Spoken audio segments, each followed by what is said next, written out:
खत्म करा दूंगा, टेस्ट शुरू कर दूंगा बेटा। तो आज का जो हमारा टॉपिक है that is totally belong on banking. जो बैंकिंग का हम एक क्वेश्चन करेंगे आज, बिल्कुल अच्छी तरीके से करेंगे, और वो बहुत मोस्ट इंपॉर्टेंट क्वेश्चन है। तो लिखो बेटा,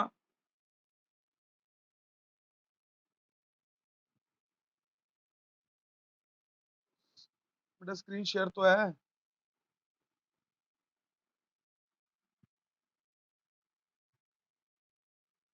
money creation by the commercial bank. किस किस को शो नहीं हो रहा स्क्रीन?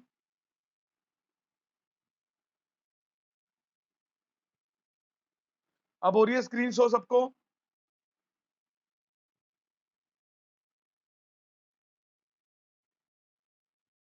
बेटा हिंदी में इसको बोलते हैं money creation by central bank को। लिखो बेटा, इसको बोलते हैं मुद्रा निर्माण या साख का निर्माण।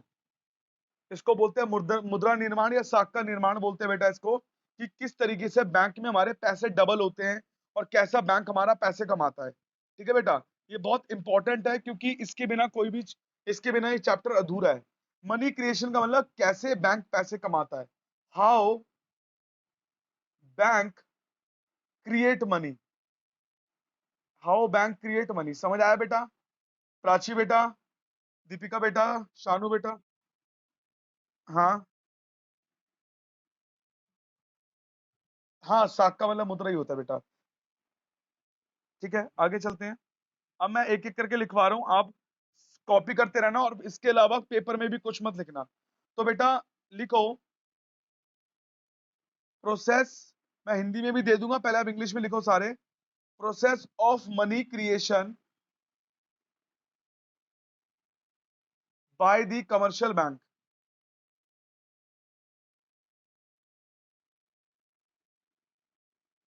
Process of money creation by the commercial bank. सबसे फर्स्ट पॉइंट क्या है? बैंक, जो हमारा बैंक होता है, ठीक है ना, बैंक रिसीव कैश। बैंक क्या करता है? रिसीव करता है कैश डिपॉजिट। किससे? फ्रॉम द पीपल, लोगों से, from the people. these are called these are called primary deposit. इसको हम बोलते हैं प्राइमरी डिपॉजिट। जब कोई भी इंसान, जैसे हम लोग क्या करते हैं, जब कोई भी इंसान ABCD YZ जो भी, वट एवर इज द इंसान, जब पैसे बैंक में डिपॉजिट कराता है, उसको प्राइमरी डिपॉजिट बोलते हैं। समझ आ गया बेटा?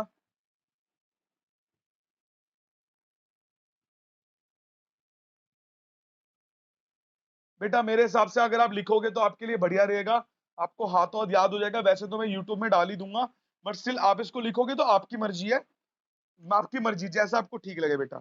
आपको स्क्रीनशॉट लेना, स्क्रीनशॉट ले सकते हो आप लोग। अगला जो पॉइंट है, कोई दिक्कत नहीं, आप स्क्रीनशॉट ले लेना, घर पे बैठ के लिख लेना। उसके बाद क्या है? Bank land money. बैंक क्या करता है? लेंड करता है मनी, उधार देता है मनी लोगों को, मैनी टाइम्स। देखो बैंकों का काम क्या होता है, वो लोगों को उधार नहीं देगा पैसे तो बैंक कमा नहीं पाएगा। More than their cash reserve, more than their cash reserve. Bank क्या करता है? लोगों को उधार देता है। मान के चलो बेटा, इसका स्क्रीनशॉट लेते रहो बेटा आप लोग, ठीक है ना बेटा, क्योंकि मैं PDF बना के नहीं दे पाऊंगा, इसलिए आप हाथों हाथ स्क्रीनशॉट लेते रहो। जैसे मान लो बैंक में 10,000 जमा हुए, तो बैंक वो, मान लो 1 लाख जमा हुए, तो बैंक जो 1 लाख होगा अपने पास नहीं रखेगा, वो लोगों को दे देगा, क्योंकि जिसने 1 लाख जमा किए उसको मिलेंगे 4 से 5%। जब बैंक 1 साल का, 1 साल का 4 से 5% देगा बैंक उसको। पर जब बैंक कमाने जाता है तो वो लोगों को जब उधार देता है उनसे 12 से 18% लेता है। समझ आ गया बेटा?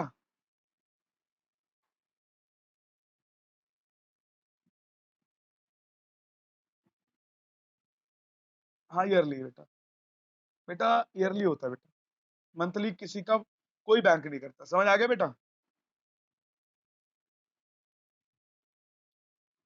तो बैंक, बेटा मैंने क्या बोला, मुझे आइडिया नहीं है, बट इतना से इतना हो सकता है, इससे कम भी हो सकता है, ज्यादा। मैंने एक एग्जांपल लिया है बेटा, आप असली डाउट पूछो, ये तो नॉर्मल बेकार सा डाउट है। ये सब एक नॉर्मल सी बात है, मैंने एग्जांपल लिया। इन दोनों के जो बीच का गैप होता है, इन दोनों के जो बीच का गैप होता है, उस गैप को बोलते हैं बैंक की अर्निंग। समझ आ गया बेटा? बेटा समझ आया? स्क्रीनशॉट ले लिया, आगे चलूं?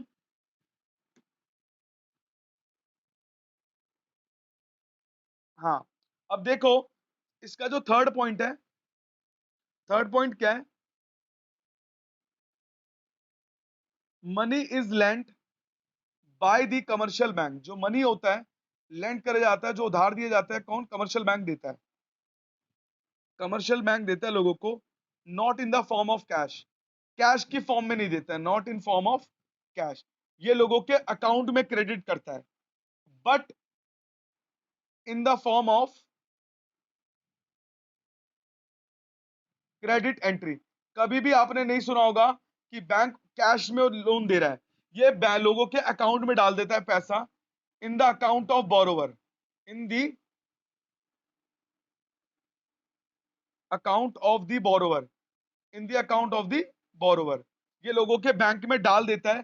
दीज क्रेडिट एंट्रीज, ये जो क्रेडिट एंट्रीज होती है, these credit entries are known as, इस क्रेडिट एंट्री को हम बोलते हैं सेकेंडरी डिपॉजिट। क्या बोलते हैं बेटा? Secondary deposits. कोई डाउट है बेटा? शानू, दीपिका जी, मेरी हेमा मालिनी जी एंड फिर से समझाऊं? कौन पूछ रहा है? शानू बेटा? ठीक है बेटा। देख बेटा, जो पैसा बैंक कमर्शियल बैंक से, जैसे मान ले शानू जी ने क्या करा, बैंक से उधार मांगा 1 लाख रुपए। वो 1 लाख रुपए शानू को कैश नहीं दिया, बैंक ने क्या करा, अपने अकाउंट से शानू के अकाउंट में क्रेडिट कर दिया। तो उस एंट्री को हम बोलते हैं सेकेंडरी डिपॉजिट। समझ आया? दीपिका जी समझ आया? मतलब आपको कैश नहीं देगा ये। अब जैसे मैंने बोला दीपिका को कि दीपिका मुझे 10,000 रुपए उधार दे, तो दीपिका ने मेरे अकाउंट में ट्रांसफर कर दिए। उस अकाउंट में ट्रांसफर को बोलेंगे सेकेंडरी डिपॉजिट। अगर वो मुझे कैश में देती तो बोलती कैश डिपॉजिट। समझ आ गया?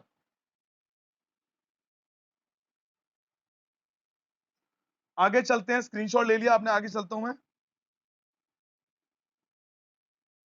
देखो फोर्थ पॉइंट, फोर्थ पॉइंट क्या है?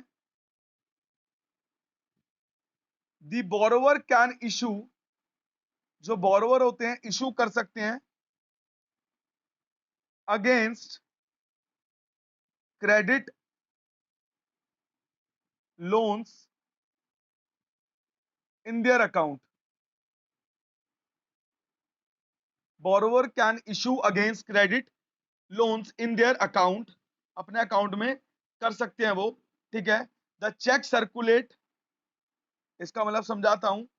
द चेक्स सर्कुलेट, जो चेक होते हैं वो सर्कुलेट होते हैं in the economy as money. अब इसका मतलब समझो। देखो बेटा, जो बोरोवर होते हैं, बोरोवर मतलब जो उधार लेता है, जो उधार मांगता है, वो चेक, वो borrower can issue against credit. Borrower क्या कर सकता है? इशू कर सकता है against credit loan in their account. ठीक है ना? The cheque circulate in the economy as, जब हम किसी से भी कोई उधार मांगते हैं ना, तो वो चेक के फॉर्म में भी दे सकता है। ठीक है? तो वो चेक की फॉर्म देने को ही हम बोलते हैं the cheque circulate in the economy as money. समझ आ गया बेटा?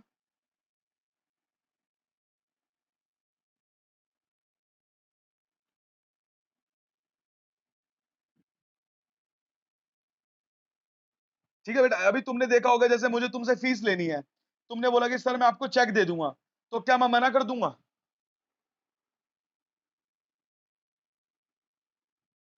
मैं क्यों नहीं मना करूंगा? क्योंकि वो भी एक तरीके से पैसा ही है। नहीं नहीं, क्योंकि वो भी एक तरीके से पैसा ही है। समझ आ गया? अगला पॉइंट है primary deposit plus secondary deposit is equal to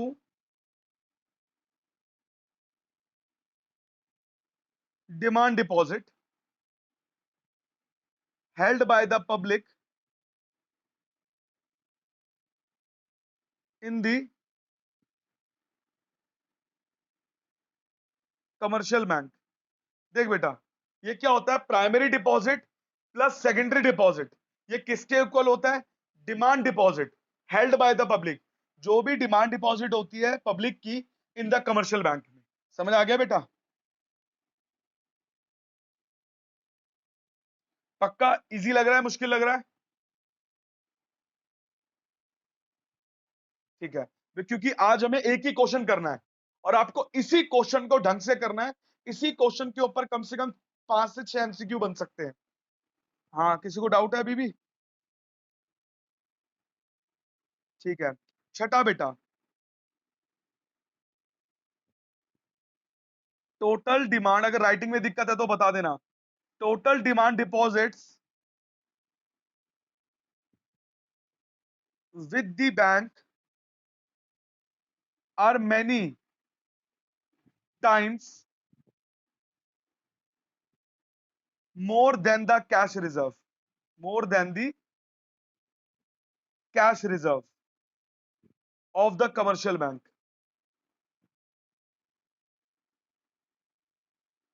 इसका मतलब क्या है?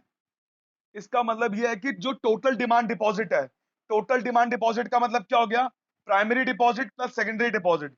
कहता है जो टोटल डिमांड डिपॉजिट होता है बैंक के अंदर, वो काफी ज्यादा होता है कैश रिजर्व से, क्योंकि लोग आके पैसे जमा कराते रहते हैं, जमा कराते रहते हैं बैंक में, इसीलिए वो बहुत ज्यादा होता है कैश रिजर्व से। This is because, this is because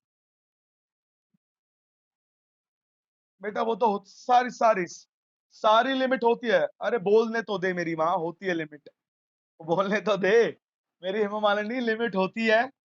और बैंक वालों को अगर लिमिट नहीं होती, तूने देखा होगा दोपहर के 2 बजे के बाद कोई कैश ट्रांजैक्शन नहीं करते वो लोग, ना डिपॉजिट करते हैं, तो 2-3 बजे के बाद ना डिपॉजिट करते हैं ना कुछ करते हैं।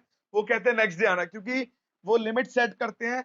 2 बजे के बाद वो कैश काउंट करते हैं, उसमें से कुछ हिस्सा आरबीआई के पास जाता है, जिसको कैश रिजर्व बोलते हैं। अगर हम ये 2 बजे के लिमिट हटा दे, तो जो इंडिया के लोग हैं, हिंदुस्तान के लोग हैं, वो 24 घंटे पैसे के जमा कराने बैंक में पहुंच जाएंगे। समझ आ गया? This is because the commercial bank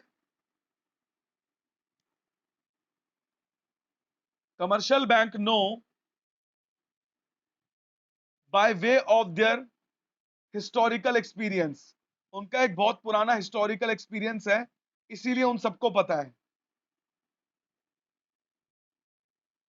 एक बहुत तगड़ा बिल्कुल बेटा, रोज रोज पैसे लोग जमा कराते हैं।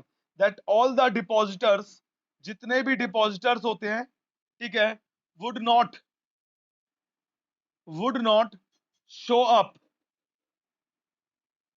In the bank. जितने भी डिपॉजिटर्स होते हैं वो अपने आप को शो अप नहीं करते बैंक। टू विड्रॉ, यहां तक स्क्रीनशॉट ले लो, फिर आगे लिखता हूं। अभी कभी एक बात बता, तेरे मम्मी पापा जब बैंक में पैसे जमा कराने जाते हैं, क्या वो लोगों को बताते हैं उन्होंने कितना जमा कराया? भाई रास्ते में कोई मार पिटाई करके छीन लेगा, मानती है?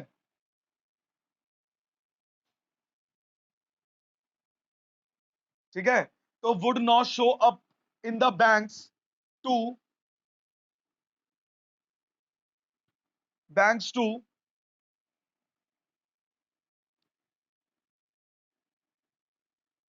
Withdraw all their deposit. देखो साफ सीधी बात है, जो जैसे मान ले मैंने मेरे बैंक में 1 लाख जमा कराए बाय वे ऑफ कैश, मेरी मर्जी मैं जितने मर्जी निकालूं, और मेरी मर्जी मैं बैंक को बताऊं चाहे ना बताऊं, क्योंकि हम लोग एटीएम से पैसे निकालते हैं तो हमारी ऑटोमेटिक सिस्टम होता है सब, ऑटोमेटिक पैसा पता लग जाता है बैंक को। तो कोई ऐसा जरूरी नहीं होता कि हम शो करें हर चीज जाके, वो अपने आप ही सब कुछ हो जाता है। समझ आ गया बेटा? दीपिका कोई डाउट? अगला है, if experience if experience show that जो विड्रॉल्स है, जो विड्रॉल्स है आर जनरली, जितने भी विड्रॉल होते हैं, जैसे मान ले कि 100 बंदों ने पैसे जमा कराए, उसमें से 10% लोगों को ही जरूरत पड़ती है पैसे 10 मिनट के बाद। 10% of demand deposit, 10% of demand deposit the bank need to keep only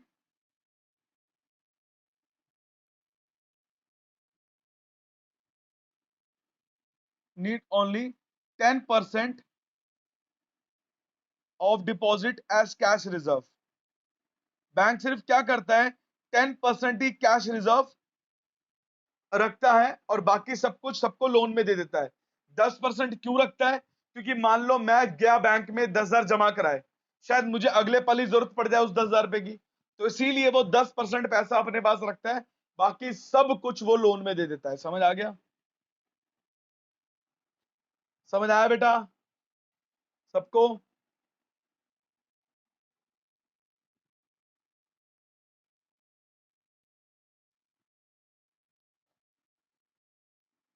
all demand deposit,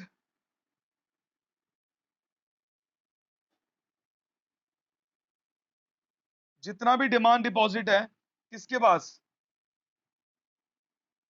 held by the public,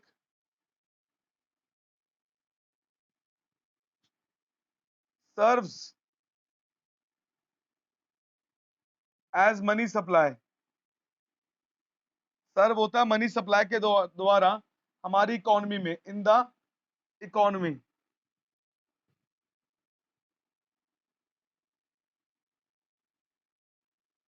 हमारी इकोनॉमी में, इन द इकोनॉमी, ठीक है, just like cash held by the people, just like cash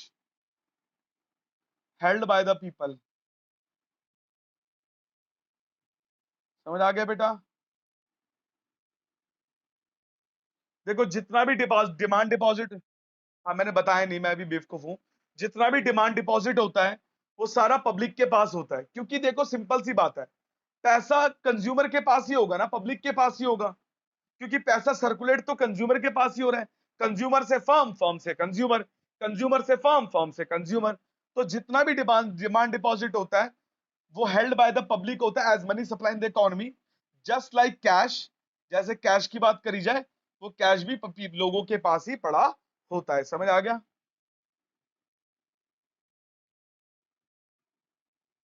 आप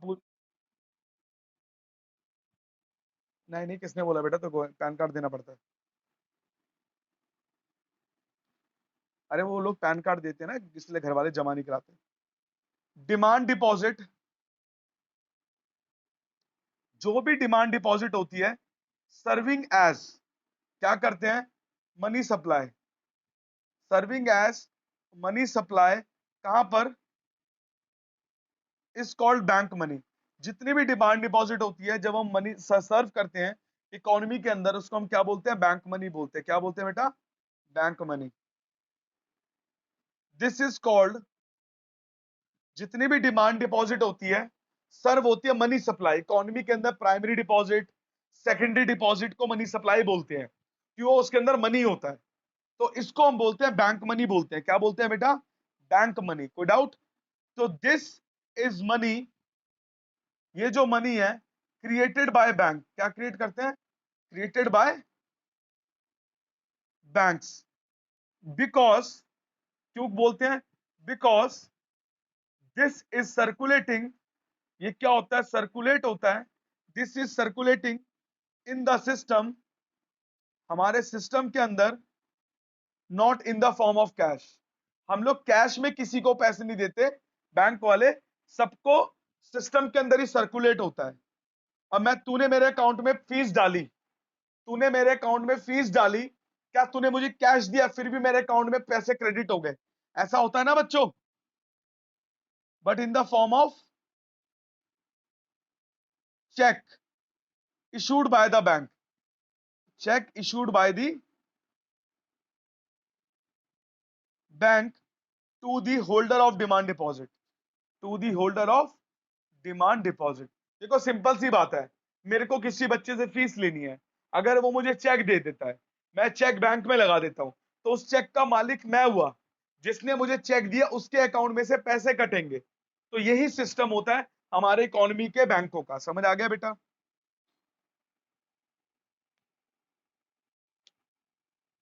किसी को कोई doubt है? बेटा मुझे एक बात बता शिशी, तूने मेरे अकाउंट में पैसे कितनी बार ट्रांसफर करे? तूने क्या मुझे कैश दिया है? तो मेरे अकाउंट में पैसे कैसे आए हैं? सिस्टम के थ्रू, बैंकिंग सिस्टम के थ्रू आए कि नहीं आए?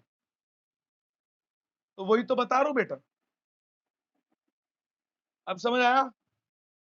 अभी जिसकी जिसकी फीस पेंडिंग है करोगे ना अगले महीने दोबारा, वही सिस्टम है बेटा। अब हम इसका जो इलस्ट्रेशन है वो पढ़ते हैं। बेटा ये 9 के 9 पॉइंट आपके लिए भगवान है, इसको भूलना मत, पहली बता रहा हूं, वरना दिक्कत हो जाओगी। अब देखो बेटा इलस्ट्रेट समझते हैं। सबसे पहले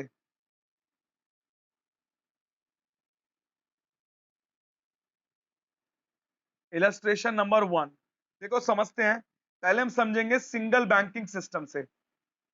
बेटा इसको साथ साथ लिखना पड़ेगा तुम्हें कॉपी में, मैं पहली बता रहा हूं वरना किसी को समझ नहीं आएगा। फिर मुझे मत बोलना कि सर समझ नहीं आया, रिकॉर्डिंग तो कर रहा हूं फिर भी आप लोगों के लिए। देखो पहले सिंगल बैंकिंग सिस्टम को समझते हैं। देखो there is a single banking system हमारी इकोनॉमी के अंदर है। इनिशियली स्टार्टिंग में क्या हुआ, इनिशियली बैंक को रिसीव हुआ डिपॉजिट, बैंक को डिपॉजिट रिसीव हुआ कितने का, 1,000 रुपए का। ठीक है, जो मेरा CRR, CRR को बोलेंगे कैश रिजर्व रेशो, जो मेरा कैश रिजर्व रेशो है वो मेरा 10% है। ठीक है ना? तो मुझे बताओ किस तरीके से हमारा बैंक काम करेगा। इतना उतार लिया आप लोगों ने, नहीं उतारा? Deepika madam, Hema Malini madam, Shanu madam, उतार लिया? हाँ दीपिका मैडम, शानू सर, हाँ भाई। देखो बेटा, मेरे मुंह से निकलेगी भाई। देखो सबसे पहले राउंड, दूसरा है डिपॉजिट, तीसरा है लोन, चौथा है CRR, और यहां पर कोने में करूंगा रफ वर्क। ये तुम लोग मत बनाना, मैं बना रहा हूं, मेरे पास जगह नहीं है ना। देखो बेटा, सबसे पहले फर्स्ट राउंड, डिपॉजिट कितने का था मेरा इनिशियल क्वेश्चन में? 1,000 रुपए का था। ठीक है, मैंने बोला 10% मेरा CRR होगा। क्या होगा, क्या होगा बेटा? तो 10,000 का 10% कितना होता है बेटा? 100 रुपए होता है कि नहीं होता? 1,000 रुपए? भाई 1,000 का, तो ये 100 रुपए मेरा CRR हो गया। तो मैंने मेरे पास 100 रुपए रख लिए, तो लोगों को लोन कितने परसेंट दूंगा? 1,000 में से मैंने 100 गए, कितना हो गया बेटा? 900 रुपए। 900 रुपए मैंने लोगों को लोन दे दिया। सेकंड राउंड पे यही 900 रुपए जो मैंने लोगों को लोन दिया, तो पक्का इसने किसी और का लोन चुकाया होगा। ऐसे ही चलता है बैंक में, इसने फिर किसी को दिए होगे, फिर जमा हुआ होगा। फिर इस 900 रुपए का फिर 10% निकालेंगे, 90 रुपए हो गया। फिर इसने 810 रुपए किसी को लोन दे दिया होगा। फिर 810 रुपए फिर डिपॉजिट हुआ होगा बैंक में। फिर 81 रुपए का CRR हो गया होगा 10%। फिर 729 रुपए किसी को लोन दिया होगा। ये कब तक चलेगा? ये ऐसे चलता रहेगा तो हमें तो फिर समझ ही नहीं आएगा। सही बोल रहा हूं ना बेटा? तो टोटल कितना पैसा जमा हुआ कि यहां कितना होना चाहिए, यहां कितना होना चाहिए, यहां कितना होना चाहिए। देखो मैं आपको रफली कैलकुलेट नहीं करूंगा, आपको करके दिखाऊंगा कि हम कैसे निकालेंगे। ठीक है बेटा? फॉर्मूला लिखो बेटा मेरे साथ। इसके नीचे demand deposit is equal to 1 upon CRR into cash reserve. Demand deposit is equal to 1 upon CRR into cash reserve. तो CRR कितना हो गया मेरा? 1/10% इंटू में 1000। तो ये क्या हो गया बेटा? 100 अपॉन में 10 इंटू में 1000। तो एक जीरो से ये काटा तो मेरा, मेरा 10,000 आ गया आंसर। हाँ बेटा,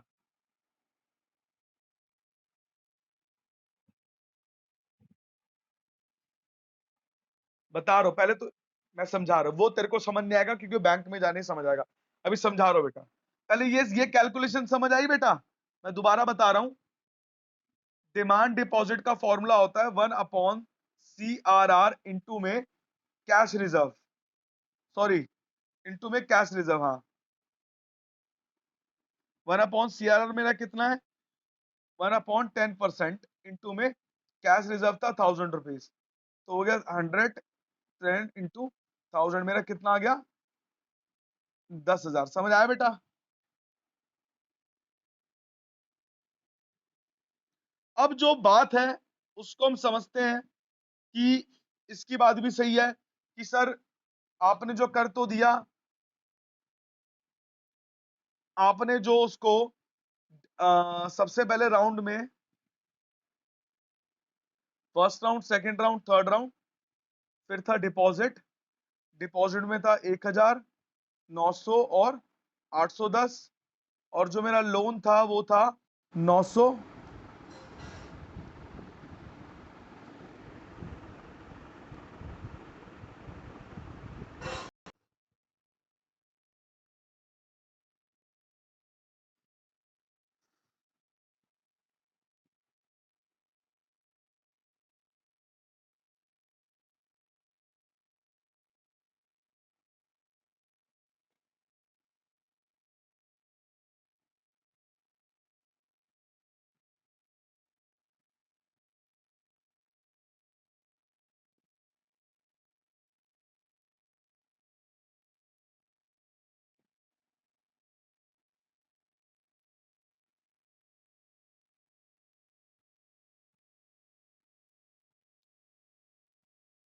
कर ले भाई।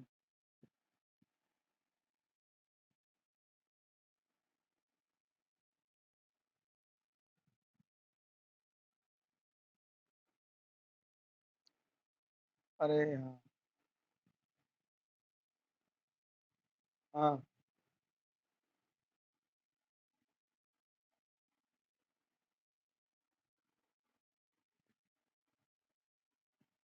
बेटा, बेसिक कैलकुलेशन है बेटा।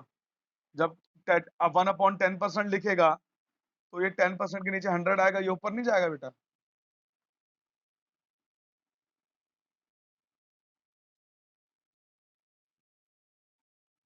अरे बच्चों, हाँ बेटा।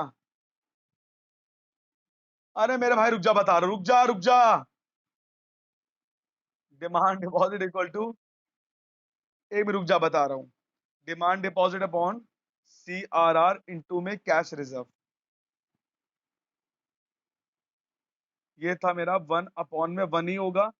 यहाँ 10% है तो ये लिखा होगा। यार बच्चों वाली चीजें पूछ रहा है तुम्हें से। ये दोनों एक साथ, ये दोनों एक साथ, ये होगा 100/10। अब समझ आया बेटा? 10वीं कैसे पास करी थी तूने? 10वीं चीटिंग करके पास करी थी? हाँ पूछ बेटा, किसको क्या पूछना है?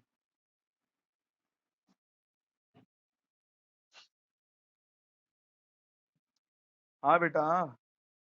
वो तो सारे नाम मैं एंड में बताऊंगा बेटा, तू पता नहीं ट्रेन तू आगे क्यों भागती रहती है, तेरे चक्कर में बाकी बच्चे भी कंफ्यूज हो जाते हैं। बेटा एक बात बता, मैंने कुछ बताया तो तू कंफ्यूज क्यों हो रही है? जब मैं गोलगप्पे को गोलगप्पा बता रहा हूँ तो तू गोलगप्पे पे ध्यान देना। तो तू दूसरे लैंग्वेज में नाम क्यों ढूंढ रही है उसका? अब चाउमीन को नूडल्स बोल के कंफ्यूज करेगी तो खुद ही बेवकूफ है। यार तेरे को हेमा मालिनी बुलाया यार, कितनी इज्जत दे रहा हूँ। देखो बेटा, हमारा आंसर आ गया यहाँ पर 10,000 पे, जो हमने निकाल लिया। 10,000 का 10% हो गया 1000 पे, यहाँ आ गया 9,000 पे। तो मतलब बैंक जब तक 1000 पे से 10,000 पे का डिपॉजिट नहीं कर लेगा, जब तक वो 10,000, 1,000 पे में से वो 10,000 तक का लोन लोगों को नहीं दे देगा, तब तक वो लोगों को लोन देता रहेगा, देता रहेगा, देता रहेगा। समझ आ गया बेटा? अब पूछोगे नहीं कि जैसे मान लो कि बैंक के पास 1000 रुपए दिनेश गिरी ने जमा कराए, बैंक ने प्राची को 900 रुपए का लोन दिया, तो प्राची भी कहीं ना कहीं खर्च करेगी। एट द एंड पैसा आना तो बैंक के अंदर ही है ना। तो उस 900 रुपए को, 100 रुपए तो बैंक ने अपने पास रख लिए कि कल को दिनेश गिरी आके 100 रुपए निकाल सकता है, पर वो 900 रुपए सर्कुलेट होके बैंक के पास घूम रहा है। फिर वो 900 रुपए में से वो 90 रुपए रख लेगा, फिर 810। अबे तू एक इंसान थोड़ी है। और मेरी माँ 151 करोड़, 151 करोड़ की जनसंख्या है हमारी।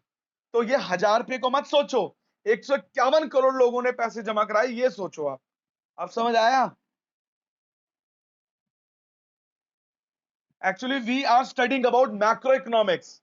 मैक्रो इकोनॉमिक्स बहुत बड़ा है। आप ये सोचो कि ये 1000 रुपए 151 करोड़ लोगों ने जमा कराए, तो उसमें से सिर्फ 100 रुपए रख लिए, 900 रुपए लोन दे दिया।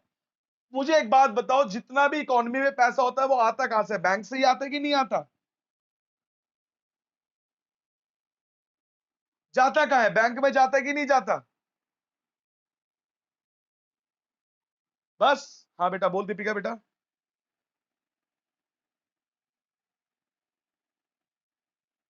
बेटा आपकी आवाज नहीं आ रही है, बोलो बेटा।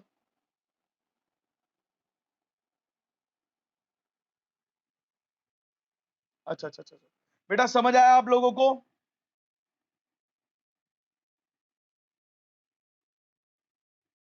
अ- हाँ, बहुत इजी है। अभी मैंने सिंगल एंट्री समझाया है, अभी तो इसका डबल एंट्री समझाऊंगा। ठीक है बेटा, अभी सिंगल एंट्री पे आप बिल्कुल ध्यान देना। सिंगल एंट्री बहुत इंपॉर्टेंट है, इसलिए बता रहा हूं मैं, क्योंकि ये जो चीजें हैं पेपर में आनी ही आनी है, चाहे दुनिया इधर की उधर हो जाए, ये पेपर में आएगा आएगा, चाहे कुछ भी हो जाए बेटा। इसमें तो कोई डाउट नहीं है आप लोगों को।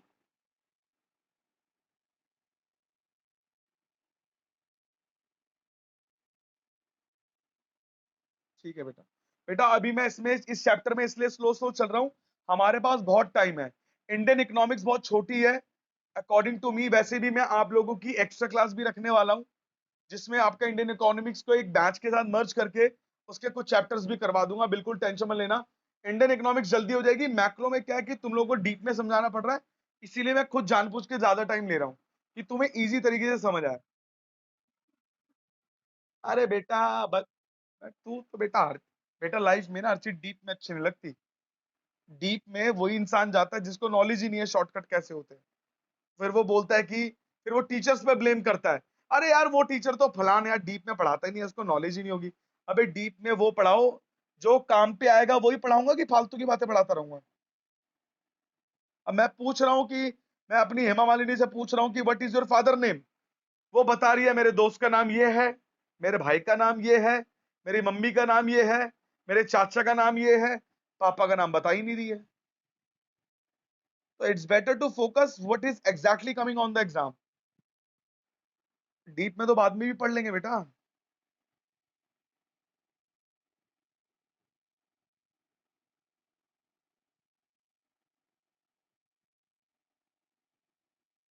बेटा अब लिखना है बेटा आपको डबल एंट्री। एक मिनट को बेटा, निकाल लूं मैं डबल एंट्री।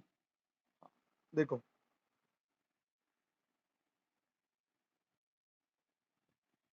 हमने सिंगल एंट्री कर लिया।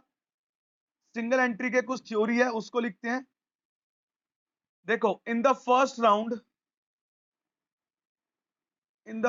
Round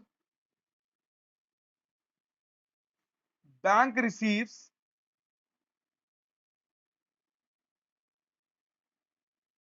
deposit of 1000। ठीक है ना? The cash receives the cash reserves to tackle the liability. देखो बैंक वालों पर भी उधार होता है, तो उसको भी लाइबिलिटी को टैकल करना पड़ेगा। Of ₹1000 is equal to ₹100 as cash reserve of 10% of total deposit.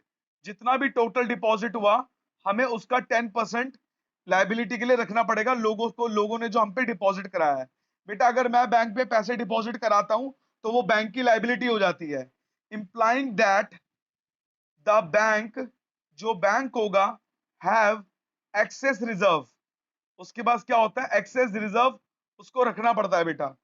ठीक है, जो क्या था, 1000 रुपए में से 100 रुपए लेस हो गए, वो कितना हो गया, 900 रुपए। जो बचेगा वो क्या करेगा, लोगों को लेंड कर देगा, लोगों को लोन कर देगा। समझ आ गया बेटा?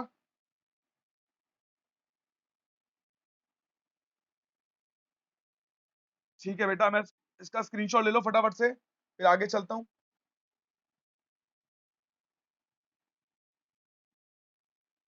जैसे ही वो लोगों को लेंड कर देगा 900 रुपए, व्हेन दीज एक्सेस, जब ये जितना भी हमारा एक्सेस रिजर्व है, आर लोन्ड आउट, हम उसको क्या करेंगे, लोगों को लोन कर देंगे।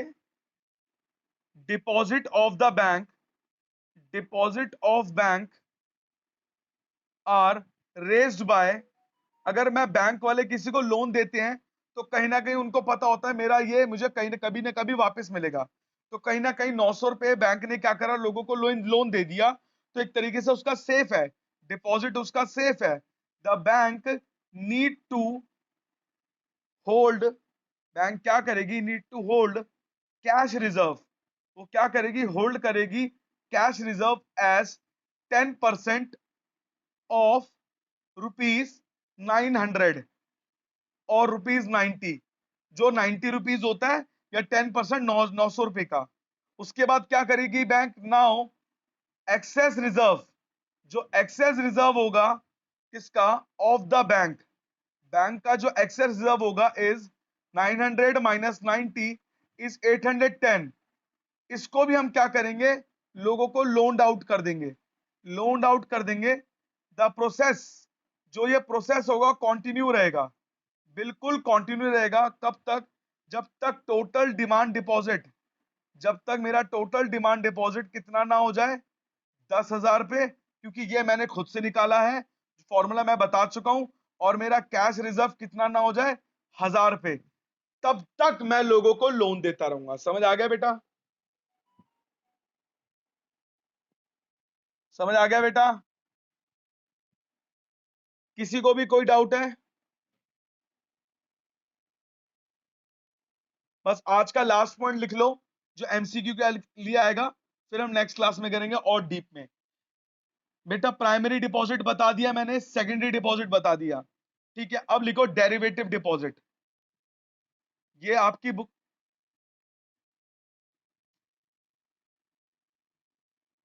डेरिवेटिव डिपॉजिट लिख लो बेटा।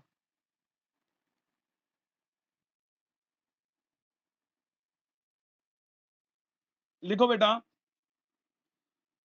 Primary deposit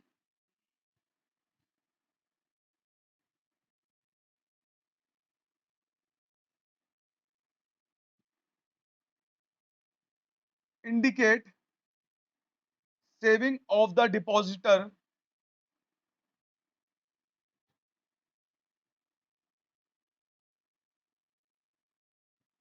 with the bank. Secondary deposit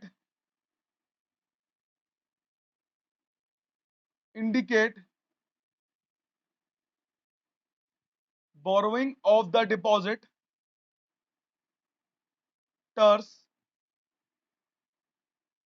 from the bank. So secondary deposit are also called derivative deposit. साफ सीधी बात है, जो प्राइमरी डिपॉजिट होता है वो इंडिकेट करता है सेविंग ऑफ द डिपॉजिटर, जो सेविंग होती है डिपॉजिटर की वो इंडिकेट करता है। सेकेंडरी डिपॉजिट ये इंडिकेट करता है कि हम लोगों को लोन कितना दे रहे हैं। तो प्राइमरी डिपॉजिट से जो सेकेंडरी डिपॉजिट में चेंज होता है उसको हम बोलते हैं डेरिवेटिव डिपॉजिट। समझ आ गया बेटा? तो डेरिवेटिव डिपॉजिट को हिंदी में क्या बोलते हैं, व्यवहारिक चेंज, व्यवहारिक वैपेक्ता डिपॉजिट। ठीक है बेटा, मैं सारे बता दूंगा तेरे को बेटा, कोई टेंशन मत लियो। कोई डाउट?